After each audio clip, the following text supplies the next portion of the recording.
especially as a founder and a CEO, I think it's really important to focus on this because the managers lower down in the ranks, they will have different incentives. They're not in it for the long run as you are, so they might be more inclined to compromise, whereas you as a founder or CEO, you will not. So as time consuming as it is, spending as much time as you possibly can on finding the right people in the new markets that you go into. Just out of curiosity, when you left Spotify, what was the head count of the organization? When I left, we were, I think, just about 3,000, and when I joined, we were 250-ish. So 6 markets, 60 markets, 250, 3,000 employees, 10 million users, 140 million users. Got it. And any mistakes or challenges that you would care to share? I mean, yeah, we learned a lot, as we tend to say, meaning we did a lot of mistakes. But I think the biggest challenge was sort of optimizing for speed as we grew. And in the first part, when me and the team were launching markets, as we got bigger, we had a lot more data and a lot more decision makers, and that slowed us down. But what we did was that the new markets team, as I called the team, or as we called the team back then, we were sort of sitting outside of the organization, operating as an autonomous unit almost. And then when we saw that we were dependent on a lot of other parts of the organization, but when we saw that there was a bottleneck, we created our own function. So we had our own little ad sales team, we had our own tech ops team, we had our own marketing team, so that we wouldn't have to bother the rest of the organization and could just go and try to optimize and create an action bias culture. If once we grew, if you didn't get an approval email from me, just do it, just launch that country. And so they ask for forgiveness than approval. And you told me a fantastic story earlier that could have been straight out of Silicon Valley, the TV show, or Office Space or something like that. What was that story? I mean, we accidentally launched Iceland without having it approved. So you accidentally launched Iceland. Are we live in Iceland? But who approved this? But now we are, and what the hell? It worked. We had the licenses, we were good to go, but hadn't gone through all the approval loops. And who did launch Iceland? Some intern, or how did that happen? It was a guy in my team, but yeah. That's brilliant. So let's talk a bit about the future. So why did you choose to jump over to the dark side or to the investment side? So, I mean, the cool thing about EQT is the fact that EQT Ventures is the really deep domain knowledge that the team and the partners have. On top of just the general long time experience, the team is very well composed of people with deep domain knowledge in design or tech or finance, and then myself with my experiences from going global and scaling. And yeah, to me that was very special. And does this role mean that you will be traveling around the world setting stuff up, or you'll be based here? I mean, I can still screw in glue bulbs or whatever. Yeah, light bulbs. Yeah. That's exactly. But I prefer to spend as much time in Berlin. And where will your office be here? Right now, it's just as when we started Spotify. I was on my couch, but okay, sounds pretty nice. I could totally do that. So, being Swedish and having somewhat of an outside perspective on Germany and Berlin, what's your take on the scene here, and maybe the European scene?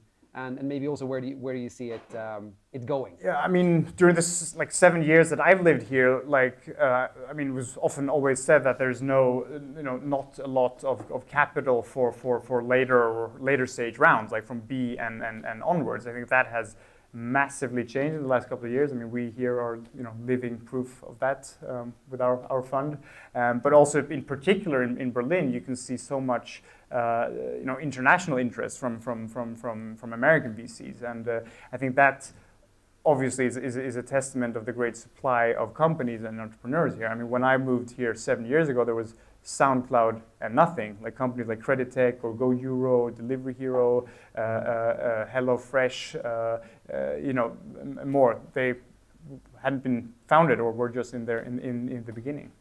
Gotcha. One thing that I think is pretty cool, if you look at Europe, maybe if you compare it to the US, is that we have a large amount of startup hubs with different sort of centers of excellence and so forth. What do you see as Berlin's role in the European pan-European startup ecosystem? Yeah, obviously, Germany and Berlin. There's specific like verticals where Germany's always been strong, like in e-commerce or ad tech, building off of that, and more recently in fintech. But I think from more of a macro perspective, I think, what's so cool about Germany and the German-speaking market is that it's so big, like the sheer size of it, and like the fact, like right now, the fact that the economy is doing so extremely well. And Germans tend to claim that they're negative people who like to complain, but I think the level of confidence and ambition that you can see in Germany now, especially if you compare it to like the rest of Europe, that's unprecedented.